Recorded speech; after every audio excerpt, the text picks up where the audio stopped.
Let's just read one more. Page 74. No gates get away. The original Wu-Men Kuan. 31. Visitation land questions woman. Searching for a master visitation land, a monk asked. An old shopwoman. Where is the five terrace mountain road? That ahead, replied shopwoman.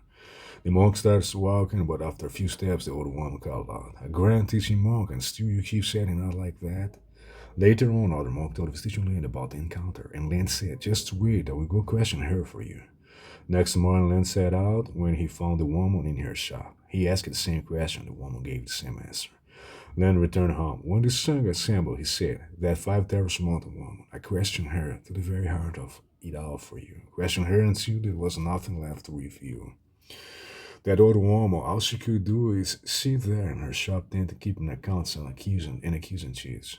Old visitation land hardly looked imposing, so she had no idea he could steal into enemy camps and plunder the lunar villages across borderlands and wide open campus.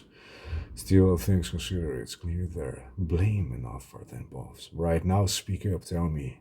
Once visitation land questioned that old woman to the very heart of it all, questioned her until there was nothing left to review. Where did that leave him?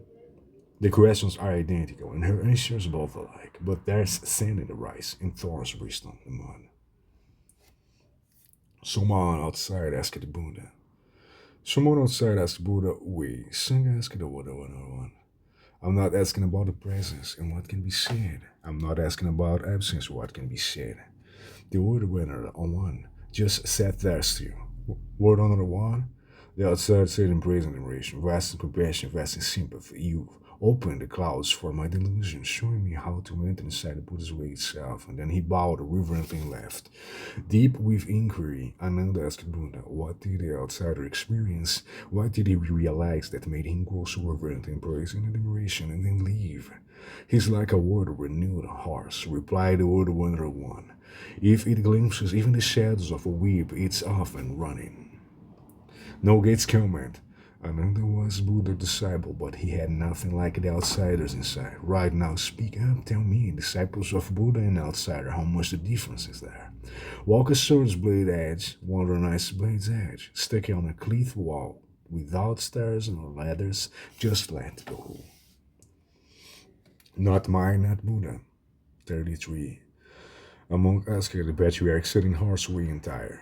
What is Buddha? Not mine, not Buddha, replied sitting horse. You here before me in the saga. If you can see through this fully, you're absolutely done with study, done with practice. Encounter a swordsman on the road, bear your sword. But unless you meet a poet, keep your poems hidden. When you meet someone, talk about things altogether. Talk about this or that, and you never reveal the whole. 34. And wisdom isn't the way. Wellspring Self-Mother said, Mind isn't Buddha, wisdom isn't the way. Master Wellspring had grown old. He knew no shame. He opened his putrid mouth and revealed out family disgrace for all the whole world to see. Even so, almost no one understands how deep his affection was. When skies clear, the sun appears. When rain falls, the earth's moist. Things seem become sincerely felt. He says it all. Still, is that enough? Number 35. Dwayne's beauty, spirit flat. Master Fifth Patriarch, Mountain asked the monk. Dwayne's beauty, skill, sky spirit fled to a life with her true love, leaving her earth spirit to live on at home, which was the actual Twin beauty. You're here before me in the saga. If you awaken to the actual in this, you will understand we come and go through one husk after another, like travelers wander from end to end. If you're free from doubt, you've cut clean through the innate essence of this. You don't run around confused in life. And when death suddenly comes, the elements in you are scattered away. Earth and water, fire, wind, you don't panic like a crab dropped into boiling water. Its 7 claws and 8 legs skidding around frantically. That is to no master, no words, and nothing to say. Cloud and moon are both the same, stream and mountain, each different. The 10,000 blessings, 10,000 blessings. They're one, they're many. 36. Meet Sage Master Way. Fifth Patriarch Mountain said, You meet Sage Master Way of Buddha Way on the road. Meet him, not with words, not with silence. Right now, speak up. Tell me, how do you meet him? You here before me in this saga, if you can see right through the conduit intimacy, cut clean through to the intimate essence of such a meeting. Nothing can keep you from blessings full of joy. If you are free from doubt, you cut clean through the intimate essence of ice, where places and things reveal every depth of sight. You meet a sage master way on the road. Meet him not with words and not with silence. Blood his face, break his jaw. Suddenly you understand it all with such deep ease. So that's it, just a small reading. 85.